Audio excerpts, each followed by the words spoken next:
জাতীয় দলে খেলার উদ্দেশ্যে বাংলাদেশে এসেছেন ইংলিশ প্রিমিয়ার লিগের তারকা খেলোয়াড় দেওয়ান হামজা চৌধুরী।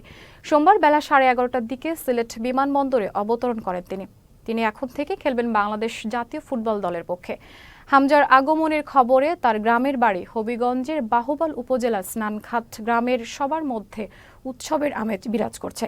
তাকে এক নজর দেখার জন্য অপেক্ষায় আছেন এলাকার লোকজন। পুরো স্নানঘাট সেজেছে নানা রূপে, তরুণ ফেস্টুন ও ব্যানার পোস্টারে ছেয়ে গেছে পুরো গ্রাম। হামজাকে স্বাগত জানাতে এসব প্রস্তুতি এলাকার মানুষদের।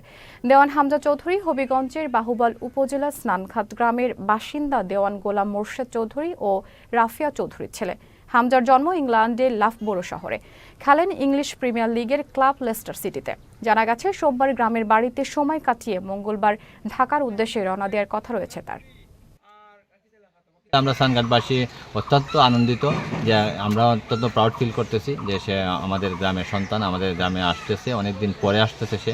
সেই জন্য আসলে একটা উৎসবমুখর পরিবেশ স্নানঘাট বিরাজ করতেছে। আমরা আনন্দিত এই জন্য আরও যে সে আজকে ইংল্যান্ডের মতো একটা দলে খেলবে।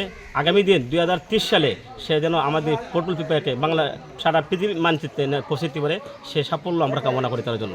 ছোটোবেলা আমরা আমাদের সাথে হামজা চৌধুরীর দেখা হয়েছে, সাক্ষাৎ হয়েছে, খেলাধুলা করেছি একসাথে। আমাদের তখনই আমরা ভাবছিলাম যে এই হামজা অনেক দূর যাবে। আজকে তার প্রতিফলন দেখতে পাচ্ছি এবং আমাদের আশা এবং বিশ্বাস হামজা দেওয়ানের হাত ধরেই বাংলাদেশ অচিরেই বিশ্বকাপ খেলবে।